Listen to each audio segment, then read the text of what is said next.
తెలంగాణలో family digital card pilot ప్రాజెక్టును CM Revanth Reddy ఆవిష్కరించారు. రాష్ట్ర వ్యాప్తంగా 29 చోట్ల డిజిటల్ కార్డుల పైలట్ ప్రాజెక్టుకు శ్రీకారం చుట్టారు. సంక్షేమ పథకాలు అందరికీ అందుబాటులోకి తీసుకురావాలి అనే ఉద్దేశంతో కుటుంబాన్ని ఒక యూనిట్గా భావించి ఫ్యామిలీ డిజిటల్ కార్డును అందజేయనుంది ప్రభుత్వం. తెలంగాణ వచ్చిన తర్వాత బస్తీలో కుటుంబాలు పెరిగాయన్న సీఎం రేవంత్ రెడ్డి 30 శాఖల దగ్గరున్న సమాచారాన్ని క్రోడీకరించి డిజిటల్ కార్డులో పొందుపరిచామని చెప్పారు. ఒక్క క్లిక్తో లబ్ధిదారుల సమాచారం అంతా తెలుస్తుందన్నారు. రాష్ట్రంలో ప్రతి కుటుంబానికి ఒక గుర్తింపు కార్డు ఇస్తామన్నారు. వన్ ఫ్యామిలీ డిజిటల్ కార్డు అన్ని పథకాలకు ఒకటే కార్డుగా నిలుస్తుందన్నారు. ఈ కార్డులలో మహిళనే కుటుంబ పెద్దగా నమోదు చేస్తారన్నారు.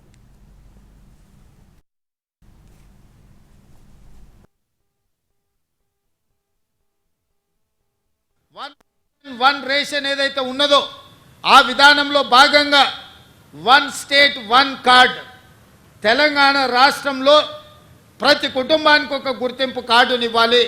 ఆ గుర్తింపు కార్డులో వాళ్ళకు అందుబాటులోకి తీసుకొచ్చిన సంక్షేమ పథకాలన్నిటిని కూడా డిజిటలైజ్ చేసి కంప్యూటర్లో పొందుపరిచి ఏ శాఖ కావాలన్నా వాటిని చూడడానికి అర్హులైన వాళ్ళందరికీ సంక్షేమ పథకాన్ని అమలు చేయాలని ఈ విధానాన్ని తీసుకొచ్చినాము.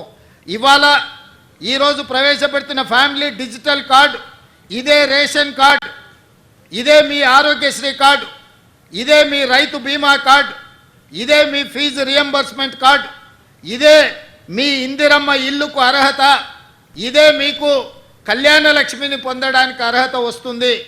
ప్రతి సంక్షేమ పథకం 200 యూనిట్లు ఉచిత కరెంటు కావచ్చు, ఆర్టీసీ బస్సు ఉచిత ప్రయాణం కావచ్చు, ఈ రకంగా రాష్ట్ర ప్రభుత్వం అమలు చేస్తున్న ప్రతి సంక్షేమ పథకాలను ఇందులోకి తీసుకొచ్చి అన్ని రకాలుగా మీ కుటుంబాలకు ఈ కార్డు ఒక రక్షణ కవచం కల్పించడానికే ఈ ఫ్యామిలీ డిజిటల్ కార్డుని రాష్ట్ర ప్రభుత్వం తీసుకొచ్చింది.